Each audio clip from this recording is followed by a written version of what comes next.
Μάθημα 1. Αλλάζοντας τις πόλεις. Είναι ενδιαφέρον πως ορισμένες πόλεις που κάποτε ήταν γεμάτες δραστηριότητα έχουν γίνει τώρα λιγότερο σημαντικές με την πάροδο του χρόνου. Ναι, είναι συναρπαστικό να σκεφτόμαστε πως μπορεί να αλλάξει η σημασία ορισμένων μερών λόγω διαφόρων παραγόντων. Ακριβώς. Οι οικονομικές αλλαγές, οι μετακινήσεις πληθυσμού και οι εξελίξεις στη τεχνολογία παίζουν ρόλο σε αυτό. Δικαίωμα. Οι πόλεις που ευδοκίμησαν σε βιομηχανίες μπορεί να παρακμάσουν όταν αυτές οι βιομηχανίες μετακινηθούν αλλού ή καταστούν παροχημένες. Αναρωτιέμαι πως οι κοινότητες σε αυτές τις περιοχές προσαρμόζονται σε αυτές τις αλλαγές, ειδικά όταν επηρεάζονται τα μέσα διαβίωσής τους. Είναι σίγουρα μια πρόκληση, αλλά ορισμένες πόλεις καταφέρνουν να επανεφεύρουν τον εαυτό τους εστιάζοντας στον τουρισμό ή σε νέες βιομηχανίες.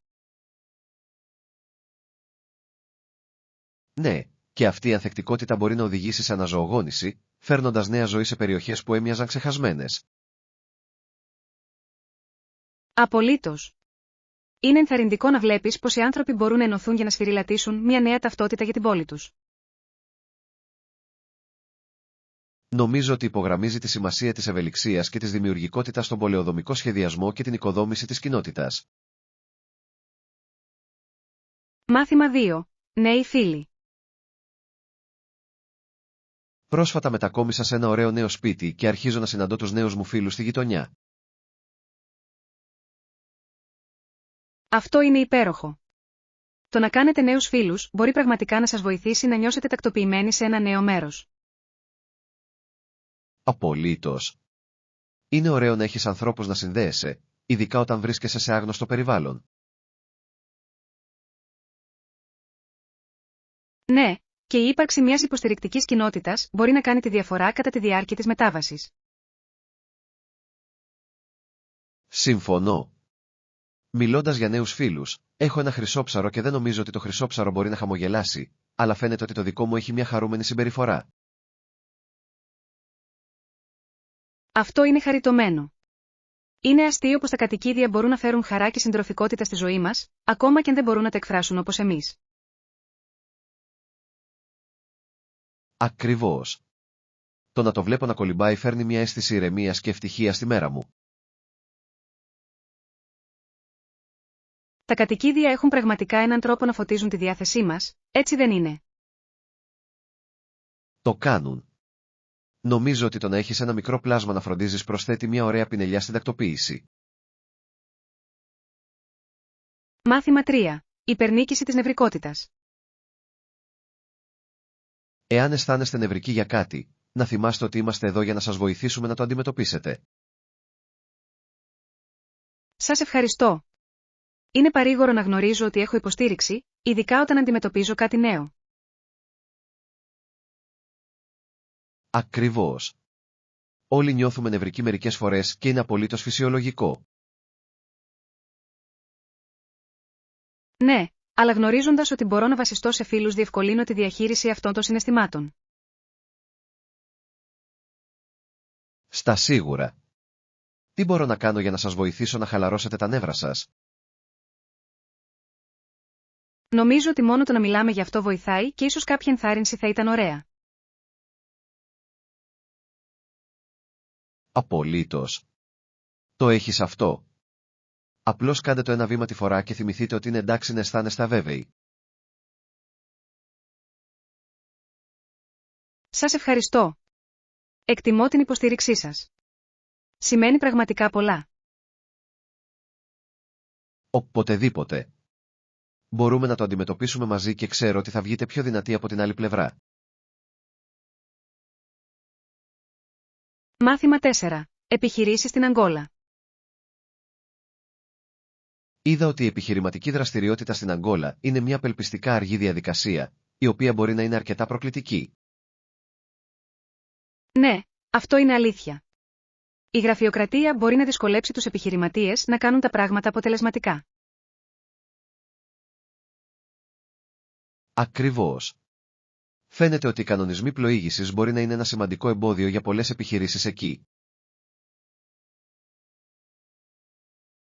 Και είναι ατυχές γιατί η Αγγόλα έχει τόσες πολλές δυνατότητες με τους φυσικούς πόρους και το ζωντανό πολιτισμό της. Ναι, αλλά χωρίς μια βελτιωμένη διαδικασία, μπορεί να αποτρέψει τις επενδύσεις και τις ευκαιρίες ανάπτυξης. Συμφωνώ. Η κεντρική εστίαση στη βελτίωση των υποδομών και της επικοινωνίας θα μπορούσε πραγματικά να βοηθήσει τις επιχειρήσεις να ευδοκιμήσουν. Στα σίγουρα. Έχει να κάνει με τη δημιουργία ενός περιβάλλοντος που προωθεί την επιχειρηματικότητα και την καινοτομία. Οριστικά. Με τη σωστή υποστήριξη, η Αγγόλα θα μπορούσε να δει μια αύξηση της επιχειρηματικής δραστηριότητας που θα ωφελήσει όλους. Ελπίζω ότι οι μελλοντικές μεταρρυθμίσεις μπορούν να έχουν θετικό αντίκτυπο και να ενθαρρύνουν την ανάπτυξη στην περιοχή. Μάθημα 5. Ανταγωνισμός στον αθλητισμό. Ωστόσο, αναμφίβολα θα υπάρχει ισχυρός ανταγωνισμός από χώρες που παραδοσιακά είχαν πολύ δυνατές ομάδες στον αθλητισμό. Ναι, αυτό είναι αλήθεια.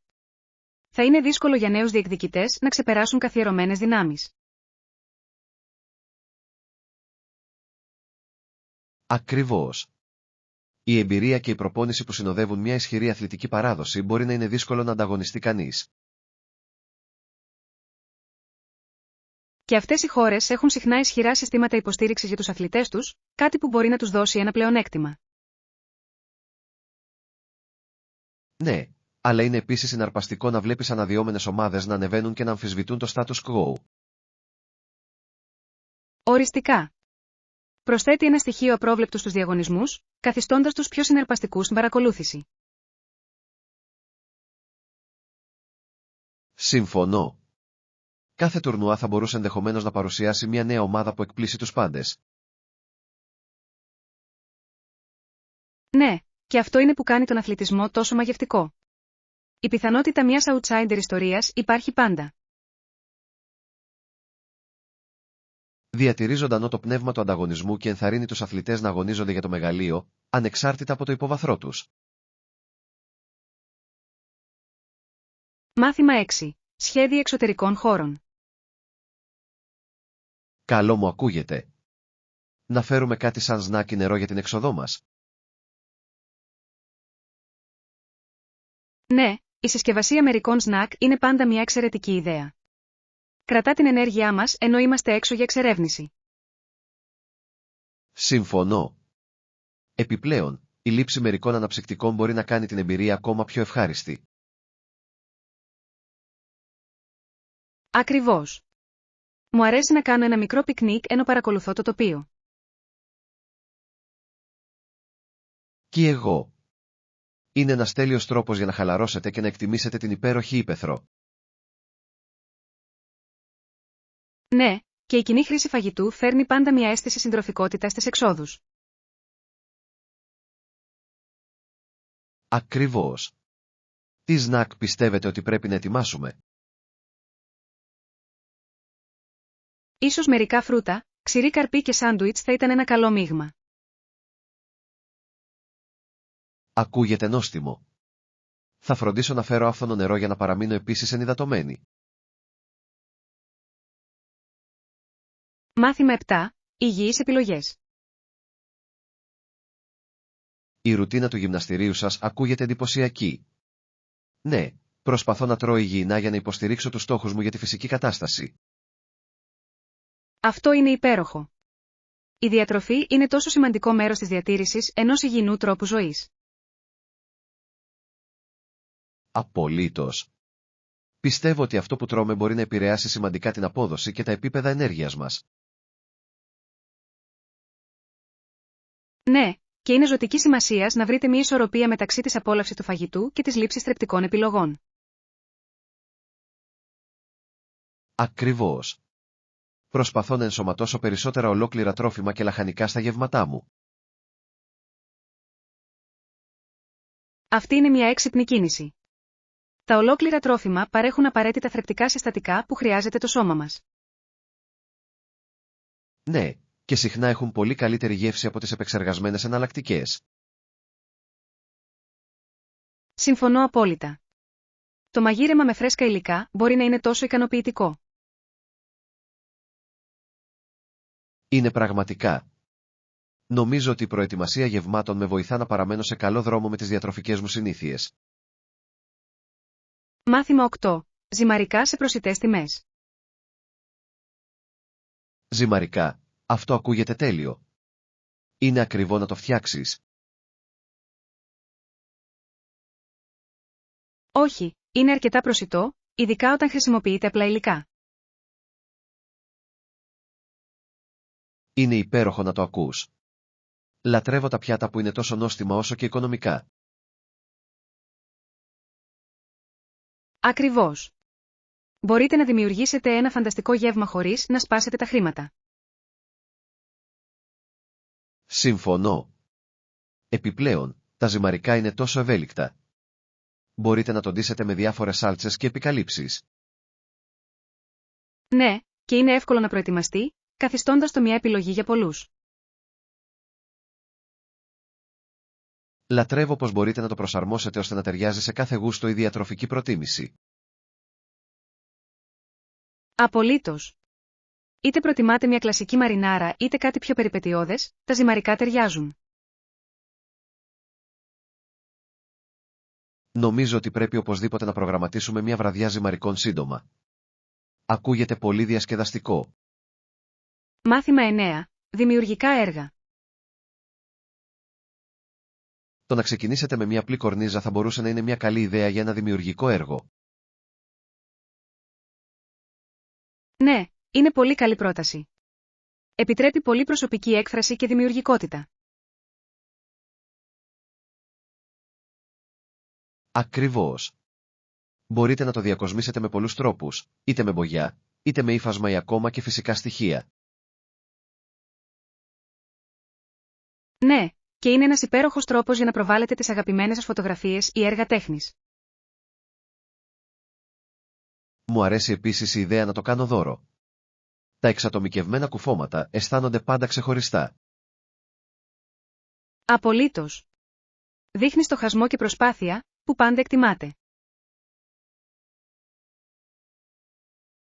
Επιπλέον, μπορεί να είναι μια διασκεδαστική δραστηριότητα με φίλους ή οικογένεια. Ναι.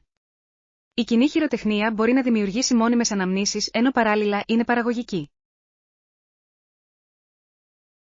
Νομίζω ότι αυτό θα μπορούσε να είναι ένα τέλειο έργο για το Σαββατοκύριακο. Πρέπει οπωσδήποτε να το δοκιμάσουμε. Μάθημα 10. Ευθυγράμμιση της εκπαίδευσης με τους στόχους. Η εκπαίδευσή μας πρέπει να ευθυγραμμίζεται με τους μακροπρόθεσμους στόχους μας για να διασφαλίσουμε ότι βρισκόμαστε στο σωστό δρόμο. Απολύτως. Είναι σημαντικό να επιλέγουμε μαθήματα και προγράμματα που υποστηρίζουν τις μελλοντικές μας φιλοδοξίες. Ναι, και έχοντας ένα σαφές όραμα για το τι θέλουμε να πετύχουμε μπορεί να καθοδηγήσει τις αποφάσεις μας. Ακριβώς. Κάνει τη μελέτη πιο ουσιαστική όταν γνωρίζουμε πως ταιριάζει στα γενικά μας σχέδια. Συμφωνώ. Είναι σημαντικό να αναζητούμε ευκαιρίες που θα μας βοηθήσουν να αναπτυχθούμε και να αναπτύξουμε τις απαραίτητες δεξιότητες. Ναι, και η σύνδεση με μέντορες μπορεί επίσης να προσφέρει πολύτιμες πληροφορίες για τους τομείς που επιλέξαμε. Αυτό είναι ένα υπέροχο σημείο. Η δικτύωση μπορεί να ανοίξει πόρτες και να οδηγήσει σε νέες ευκαιρίες. Απολύτως. Το παν είναι να είμαστε προορατικοί και να αναλαμβάνουμε την ευθύνη του εκπαιδευτικού μας ταξιδιού. Νομίζω ότι με τη σωστή νοοτροπία και τους πόρους, μπορούμε να δημιουργήσουμε ένα επιτυχημένο μέλλον για τον εαυτό μας. Μάθημα 11. Χιονοπτώσεις σε όλο τον κόσμο. Είναι συναρπαστικό το πως σε πολλά μέρη του κόσμου, οι άνθρωποι δεν βλέπουν ποτέ καθόλου χιόνι. Απολύτως. Είναι δύσκολο να φανταστεί κανείς έναν χειμώνα χωρίς τη λευκή κουβέρτα να καλύπτει το έδαφος. Ναι, και το χιόνι πέφτει μόνο όταν υπάρχει επαρκής υγρασία στην ατμόσφαιρα. Αυτό είναι αλήθεια. Οι συνθήκες πρέπει να είναι κατάλληλες για να σχηματιστεί χιόνι, κάτι που δεν συμβαίνει παντού. Ακριβώς. Ορισμένες περιοχές έχουν κλίματα που απλά δεν επιτρέπουν χιονοπτώσεις, όπως οι έρημοι και οι τροπικές περιοχές. Ναι, και είναι ενδιαφέρον να σκεφτούμε πως τα μοτίβα του καιρού ποικίλουν τόσο δραματικά σε όλο τον κόσμο. Είναι πραγματικά. Αναρωτιέμαι πως οι άνθρωποι σε αυτά τα θερμότερα κλίματα βιώνουν τις χειμερινές γιορτές χωρίς χιόνι. Αυτό είναι ένα υπέροχο σημείο. Μπορεί να έχουν διαφορετικές παραδόσεις που αντικατοπτρίζουν το περιβάλλον τους. Ναι, και μπορεί να είναι μια υπενθύμηση του πόσο ποικιλόμορφος είναι ο κόσμος μας όσον αφορά το κλίμα και τον πολιτισμό. Μάθημα 12. Μίνι περιπέτειες. Το ποδήλατο στην πόλη είναι σαν μια μίνι περιπέτεια κάθε φορά που ανεβαίνεις. Συμφωνώ απόλυτα. Κάθε βόλτα προσφέρει κάτι νέο για να ανακαλύψετε, είτε είναι ένα κρυφό πάρκο είτε ένα νέο καφέ. Ακριβώς. Διατηρεί τα πράγματα συναρπαστικά και ποτέ δεν ξέρεις τι μπορεί να συναντήσεις. Ναι, και η ελευθερία της ποδηλασίας σας επιτρέπει να εξερευνήσετε περιοχές που μπορεί να χάσετε σε ένα αυτοκίνητο. Αυτό είναι αλήθεια. Επιπλέον, είναι ένας πολύ καλός τρόπος για να παραμείνετε δραστήριοι ενώ απολαμβάνετε την ύπαιθρο. Απολύτως. Λατρεύω την αίσθηση του ανέμου στα μαλλιά μου καθώς οδηγώ. Είναι μια τόσο αναζωογονητική εμπειρία. Έχετε κάποια αγαπημένη διαδρομή που σας αρέσει να ακολουθείτε? Ναι, υπάρχει ένα υπέροχο μονοπάτι κατά μήκος του ποταμού που είναι ιδανικό για ποδηλασία και έχει όμορφη θέα. Αυτό ακούγεται υπέροχο. Νομίζω ότι πρέπει κάποια στιγμή να βρεθώ μαζί σας σε αυτή τη βόλτα. Μάθημα 13. Μουσική οικογένεια.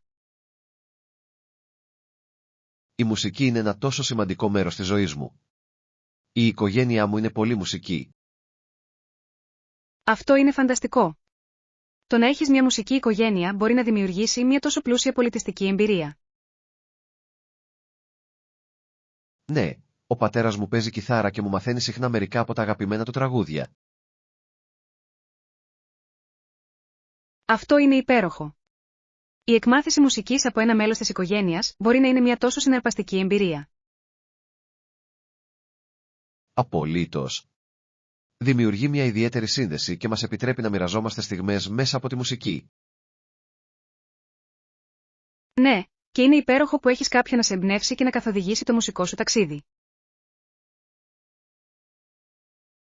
Νομίζω ότι βοηθάει στη διατήρηση της οικογενειακής παράδοσης ζωντανή και συχνά κάνουμε jam sessions μαζί.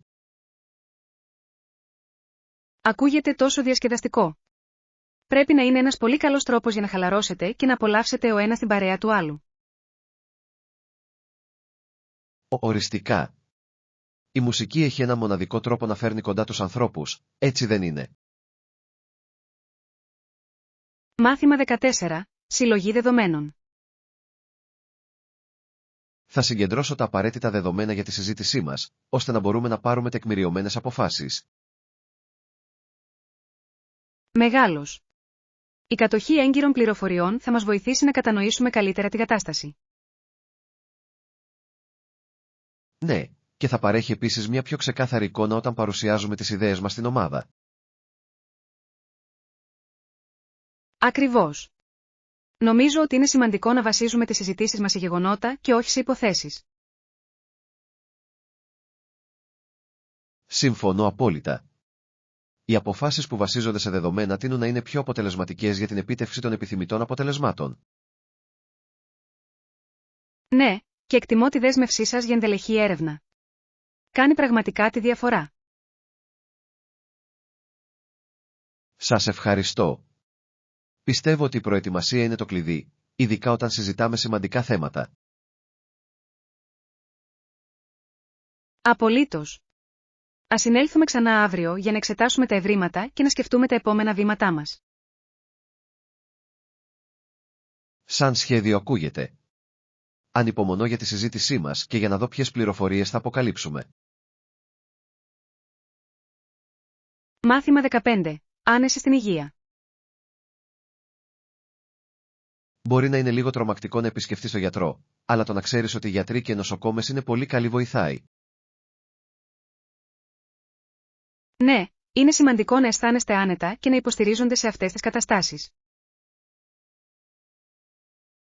Απολύτως.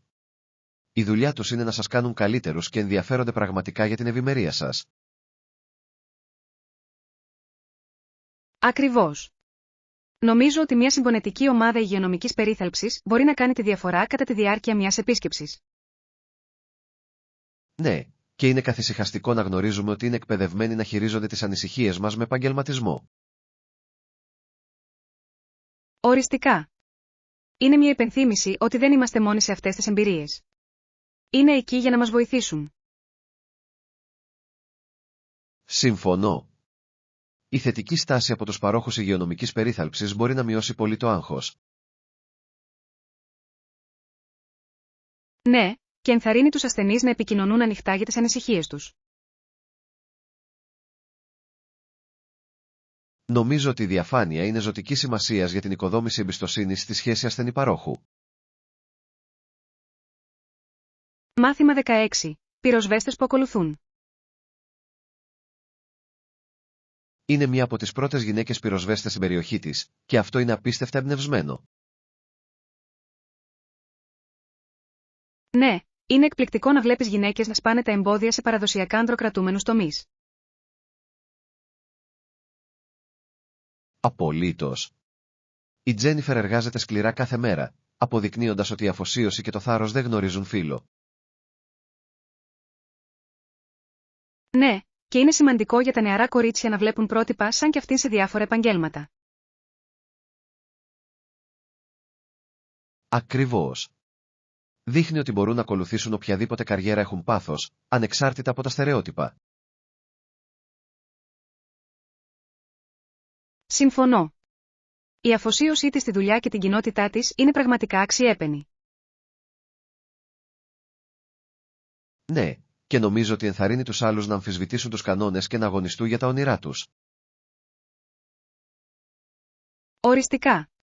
Είναι συναρπαστικό να βλέπεις πως η ποικιλομορφία στο εργατικό δυναμικό μπορεί να οδηγήσει σε θετικές αλλαγές. Ελπίζω περισσότερες γυναίκες να αισθάνονται ενδυναμωμένες να ενωθούν μαζί της και να ακολουθήσουν καριέρα στην πυροσβεστική και σε άλλους τομείς. Μάθημα 17. Ρουτίνα τρεξίματος. Και εμένα μου αρέσει το τρέξιμο. Είναι ένας πολύ καλός τρόπος για να παραμείνετε σε φόρμα και να καθαρίσετε το μυαλό σας. Ναι, αλλά τα παλιά μου παπούτσια δεν κάνουν το κόλπο πια. Νομίζω ότι ήρθε η ώρα για ένα νέο ζευγάρι. Αυτό είναι σημαντικό. Το να έχετε τα σωστά παπούτσια μπορεί πραγματικά να επηρεάσει την εμπειρία σας στο τρέξιμο. Απολύτως. Παρατήρησα ότι τα πόδια μου αρχίζουν να πονάνε μετά από μεγαλύτερα τρεξίματα, κάτι που είναι σημάδι ότι χρειάζομαι νέα παπούτσια. Ναι, και ένα καλό ζευγάρι μπορεί να βελτιώσει την απόδοσή σας και να βοηθήσει στην πρόληψη τραυματισμών. Ακριβώς. Έχω ερευνήσει μερικές καλές επιλογές που παρέχουν υποστήριξη και άνεση. Αυτό είναι έξυπνο. Αξίζει να επενδύσετε σε ποιοτικά παπούτσια για να βελτιώσετε τη ρουτίνα του τρεξίματός σας. Ναι, και είμαι ενθουσιασμένος που θα δοκιμάσω μερικά νέα μονοπάτια μόλις έχω τον κατάλληλο εξοπλισμό. Ανυπομονώ να έρθω μαζί σας. Το τρέξιμο σε νέα μέρη είναι πάντα μια περιπέτεια. Μάθημα 18. Σχεδιασμός ταξιδιού.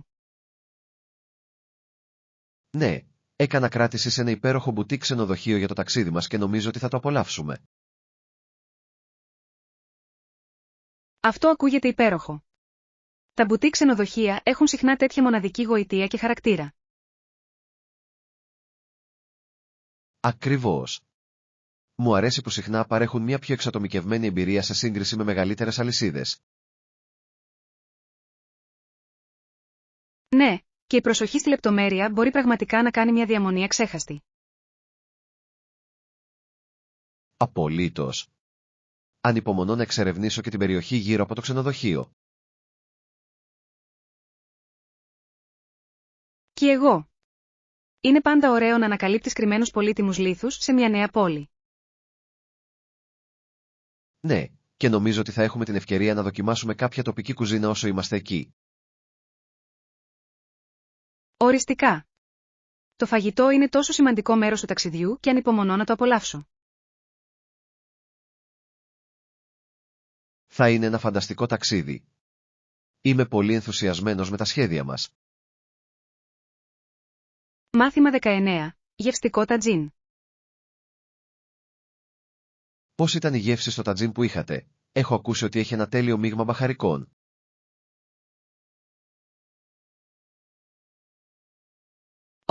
Ήταν απίστευτο. Το τατζίν είχε ένα τέλειο μείγμα από αρωματικά μπαχαρικά που έκανε κάθε μπουκιά απολαυστική. Αυτό ακούγεται καταπληκτικό. Λατρεύω το πως τα μαροκινά πιάτα συνδυάζουν συχνά γλυκά και αλμυρά στοιχεία. Ναι, και το τρυφερό κρέας μαγειρεμένο με λαχανικά δημιούργησε μια παρηγορητική, πλούσια γεύση. Μπορώ μόνο να φανταστώ πως τα μπαχαρικά συγχωνεύονται κατά τη διάρκεια της αργής διαδικασίας μαγειρέματος. Ακριβώς. Ενισχύει πραγματικά το πιάτο, καθιστώντας το ακόμα πιο νόστιμο με την πάροδο του χρόνου. Νομίζω ότι πρέπει να δοκιμάσω να φτιάξω τατζίν στο σπίτι. Ακούγεται σαν μια διασκεδαστική γαστρονομική περιπέτεια. Οριστικά. Μόλις συγκεντρώσετε τα σωστά υλικά, είναι αρκετά ικανοποιητικό να μαγειρεύετε. Είμαι ενθουσιασμένος που θα πειραματιστώ με διαφορετικές συνταγές και θα βρω αυτή που αγαπώ περισσότερο. Μάθημα 20. Χαλαρώνουμε μαζί. Η χαλάρωση μετά από μια κουραστική εβδομάδα ακούγεται τέλεια. Έχουμε περιορισμούς προϋπολογισμού για αυτό το ταξίδι. Αυτή είναι μια καλή ερώτηση. Νομίζω ότι πρέπει να προγραμματίσουμε προσεκτικά για να διασφαλίσουμε ότι θα παραμείνουμε εντός των ορίων μας. Ναι, και θα μας βοηθήσει να απολαύσουμε το χρόνο μας χωρίς να ανησυχούμε για υπερβολικές δαπάνες. Ακριβώς. Ο καθορισμός ενός προϋπολογισμού μας επιτρέπει να ιεραρχήσουμε τι είναι πιο σημαντικό για το ταξίδι μας. Συμφωνώ. Μπορούμε να διαθέσουμε κεφάλαια για δραστηριότητες, γεύματα και οποιασδήποτε ειδικές εμπειρίες θέλουμε να έχουμε. Ναι. Το παν είναι να βρούμε μια ισορροπία μεταξύ της απόλαυσης και της ευθύνης. Νομίζω ότι μπορούμε να περάσουμε καταπληκτικά, ενώ συνεχίζουμε να προσέχουμε τον προϋπολογισμό μας. Απολύτως. Ο προγραμματισμός εκ των προτέρων θα κάνει το ταξίδι μας ευχάριστο και χωρίς άγχος. Ανυπομονώ για την περιπέτειά μας, ειδικά με όλο τον προσεκτικό σχεδιασμό που κάνουμε. Μάθημα 21. Αγαπημένα είδη. Αυτό είναι υπέροχο. Έχετε κάποιο αγαπημένο είδος όσον αφορά τα βιβλία? Είμαι πραγματικά σε μυθιστορήματα μυστηρίου. Υπάρχει κάτι στην επίλυση γρίφων που με κρατά γαντζωμένο. Τα μυθιστορήματα μυστηρίου είναι φανταστικά. Το suspense και οι ανατροπές μπορεί να είναι τόσο συναρπαστικές, έτσι δεν είναι? Απολύτως. Λατρεύω τον τρόπο με τον οποίο με προκαλούν να σκεφτώ μπροστά και να συγκεντρώσω στοιχεία. Ναι, και η ικανοποίηση της ανακάλυψης του μυστηρίου πριν από τη μεγάλη αποκάλυψη είναι ασυναγώνιστη. Ακριβώς. Έχετε κάποιο αγαπημένο βιβλίο μυστηρίου ή συγγραφέα? Μου αρέσει πολύ η Αγκάθα Κρίστη. Οι πλοκές της είναι τόσο περίπλοκες και καλοφτιαγμένες. Είναι κλασική. Οι χαρακτήρες της είναι πάντα τόσο καλά ανεπτυγμένοι, γεγονός που προσθέτει βάθος στην ιστορία. Συμφωνώ. Είναι ενδιαφέρον πως οι ιστορίες της αντικατοπτρίζουν συχνά και τα κοινωνικά ζητήματα της εποχής της. Μάθημα 22. Απομακρυσμένο νησί. Πρόσφατα διάβασα για ένα πολύ μικρό νησί που ήταν πάνω από 4.000 χιλιόμετρα από τη Νέα Γουινέα. Αυτό είναι συναρπαστικό. Μπορώ μόνο να φανταστώ πόσο απομονωμένο πρέπει να είναι, δεδομένης μιας τέτοιας απόστασης. Ναι, Είναι αξιοσημείωτο να σκεφτόμαστε τη μοναδική κουλτούρα και τον τρόπο ζωής που μπορεί να έχουν οι κάτοικοι. Απολύτως. Η απομόνωση μπορεί να οδηγήσει σε πολύ ξεχωριστές παραδόσεις και τρόπους ζωής. Αναρωτιέμαι πώς διαχειρίζονται τους σπόρους και το εμπόριο με την ηπειρωτική χώρα, αν όχι καθόλου. Καλό σημείο. Πρέπει να είναι αρκετά δύσκολο να διατηρηθεί ένας βιώσιμος τρόπος ζωής σε ένα τόσο απομακρυσμένο νησί. Ναι, και θα ήθελα να μάθω πώς προσαρμόζονται στο περιβάλλον τους και ποιες καινοτομίες δημιουργούν. Οριστικά. Τέτοια νησιά έχουν συχνά συναρπαστικές ιστορίες για την ανθεκτικότητα και την εφευρετικότητα. Νομίζω ότι η εξερεύνηση τέτοιων τόπων θα μπορούσε να προσφέρει απίστευτες γνώσεις για την ανθρώπινη προσαρμογή και επιβίωση. Μάθημα 23. Εξέλιξη τεχνολογίας. Λοιπόν, τι ακολουθεί στη τεχνολογία? Συμφωνώ ότι συνεχίζει να εξελίσσεται με αξιοσημείωτο ρυθμό. Ναι, είναι απίστευτο πόσο γρήγορα γίνονται οι εξελίξεις, που συχνά αλλάζουν την καθημερινότητά μας με προσδόκητους τρόπους. Ακριβώς. Απλώς σκεφτείτε πως τα smartphone έχουν μεταμορφώσει την επικοινωνία και την πρόσβαση στις πληροφορίες. Απολύτως. Έχουν κάνει τα πάντα πιο βολικά, αλλά γύρουν επίσης ερωτήματα σχετικά με το απόρριτο και την ασφάλεια. Ναι, και με κάθε νέα εξέλιξη, πρέπει να πλοηγηθούμε στις επιπτώσεις που τη συνοδεύουν. Είναι μια πράξη εξισορρόπησης, έτσι δεν είναι, αγκαλιάζοντας τη καινοτομία έχοντας παράλληλα επίγνωση των επιπτώσεών της στην κοινωνία. Οριστικά. Αναρωτιέμαι ποια θα είναι η επόμενη μεγάλη ανακάλυψη και πώς θα διαμορφώσει το μέλλον μας. Είναι συναρπαστικό να το σκεφτόμαστε και είναι απαραίτητο να παραμείνετε ενημερωμένοι και να προσαρμόζεστε καθώς αναδύονται νέες τεχνολογίες. Ναι, το να είμαστε προληπτικοί μπορεί να μας βοηθήσει να αξιοποιήσουμε στο έπακρο αυτές τις αλλαγές, ενώ ταυτόχρονα μετριάζουμε τα πιθανά μειονεκτήματα. Μάθημα 24. Σπιτικό δείπνο. Μια νόστιμη βραδιά ακούγεται τέλεια. Ανυπομονώ να απολαύσουμε σπιτικό φαγητό μαζί. Σύμφωνος. Ας το κάνουμε το καλύτερο σπιτικό δείπνο που μπορούμε, γεμάτο με τα αγαπημένα μας πιάτα. Ναι, και το μαγείρεμα μαζί μπορεί να είναι τόσο διασκεδαστικό. Είναι ένας πολύ καλός τρόπος να δεθείτε και να μοιραστείτε ιδέες. Απολύτως. Επιπλέον, είναι ικανοποιητικό να δημιουργείς κάτι νόστιμο από την αρχή.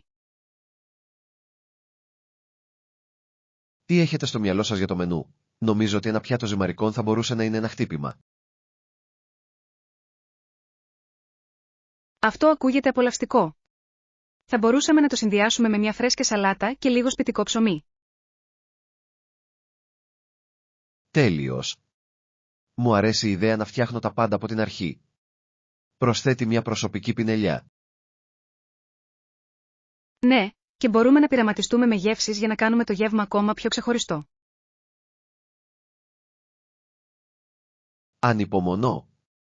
Θα είναι μια ξέχαστη βραδιά γεμάτη με καλό φαγητό και υπέροχη παρέα. Μάθημα 25. Θετικό διαδικτυακό περιβάλλον. Αυτή είναι μια εξαιρετική προσέγγιση. Η δημιουργία ενός θετικού διαδικτυακού περιβάλλοντος είναι τόσο σημαντική για όλους. Απολύτως. Βοηθά στην προώθηση υγιών αλληλεπιδράσεων και ενθαρρύνει τους ανθρώπους να εκφράζονται ελεύθερα.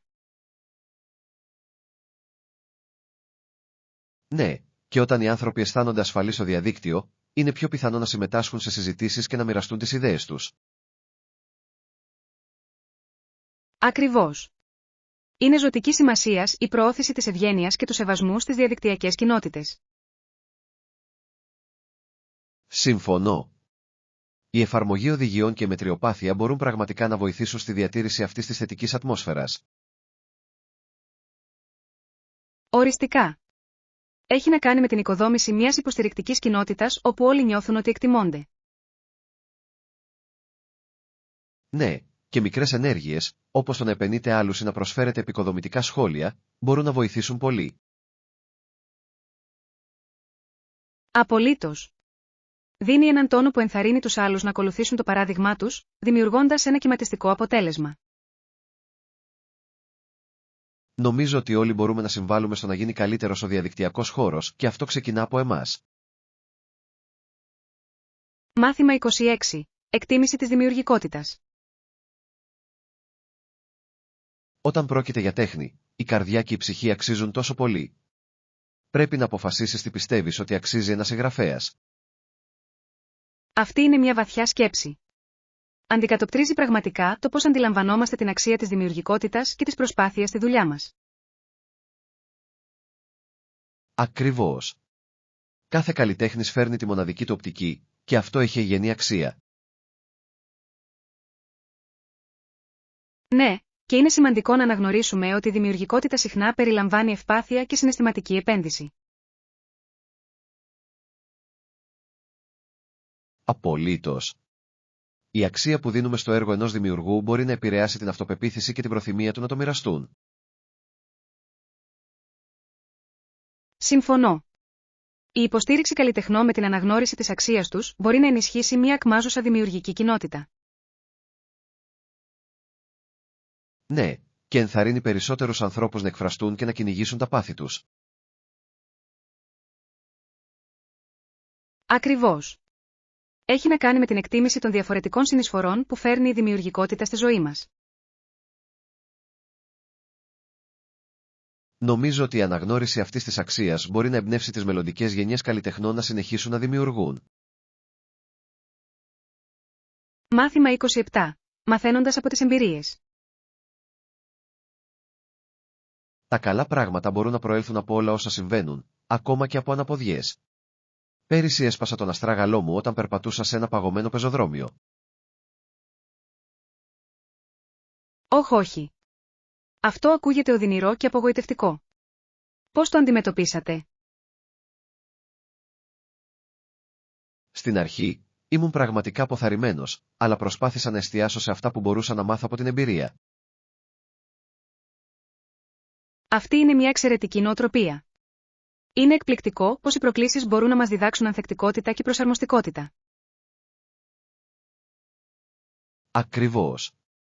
Έμαθα να εκτιμώ τα μικρά πράγματα, όπως το να μπορώ να περπατάω χωρίς πόνο. Ναι, και πρέπει να σας έδωσε μια νέα προοπτική για την υγεία και την κινητικότητα. Οριστικά. Μου θύμισε να είμαι ευγνώμων για το σώμα μου και να το φροντίζω. Νομίζω ότι αυτό είναι ένα πολύτιμο μάθημα για όλους μας. Πώς νιώθεις τώρα? Πολύ καλύτερα, ευχαριστώ. Από τότε είμαι πιο προσεκτικός στο χειμώνα. Μάθημα 28. Κλασικές γεύσεις. Αν σκεφτόμαστε επιδόρπια, γιατί να μην δοκιμάσουμε κάτι κλασικό, τι θα λέγατε για τη βανίλια? Αυτό ακούγεται απλό, αλλά πάντα πιο ευχάριστο. Η βανίλια έχει τόσο πλούσια και ανακουφιστική γεύση. Ακριβώς. Είναι ευέλικτο και μπορεί να συνδυαστεί με τόσα πολλά διαφορετικά συστατικά. Ναι, και μπορεί να είναι η τέλεια βάση και για πιο περίτεχνα επιδόρπια. Λατρεύω το πως η βανίλια μπορεί να αναδείξει ένα πιάτο, είτε είναι παγωτό, κέικ ή ακόμα και κρέμα. Οριστικά. Επιπλέον, η χρήση εκχυλίσματος βανίλιας υψηλής ποιότητας μπορεί να κάνει τεράστια διαφορά στη γεύση. Συμφωνώ. Αξίζει να επενδύσετε σε καλά συστατικά για να βελτιώσετε πραγματικά τη γεύση. Ναι, και κάνει την όλη εμπειρία της Παρασκευής και της απόλαυσης του γλυκού ακόμα πιο ξεχωριστή. Είμαι ενθουσιασμένος που θα ψήσω κάτι νόστιμο. Οι κλασικές γεύσεις δεν ξεφεύγουν ποτέ από τη μόδα. Μάθημα 29. Κατανόηση των προσδοκιών. Η διατήρηση της οπτικής επαφής κατά τη διάρκεια των συνομιλιών μας βοηθά να κατανοήσουμε ο ένας τις προσδοκίες και τα συναισθήματα του άλλου. Απολύτως. Δείχνει ότι ασχολείστε και ενδιαφέρεστε πραγματικά για αυτό που λέει ο άλλος. Ναι, και μπορεί να δημιουργήσει μια αίσθηση εμπιστοσύνης και σύνδεσης μεταξύ των ανθρώπων. Ακριβώς. Όταν κοιτάτε κάποιον στα μάτια, κάνει την αλληλεπίδραση να νιώθει πιο προσωπική. Συμφωνώ. Είναι συναρπαστικό πως η γλώσσα του σώματος μπορεί να μεταφέρει τόσα πολλά χωρίς λόγια. Ναι, και η επίγνωση αυτών των μη λεκτικών ενδείξεων μπορεί να βελτιώσει σημαντικά τις επικοινωνιακές μας δεξιότητες. Οριστικά. Έχει να κάνει με το να είσαι παρόν και προσεκτικό στο άτομο με το οποίο μιλάς.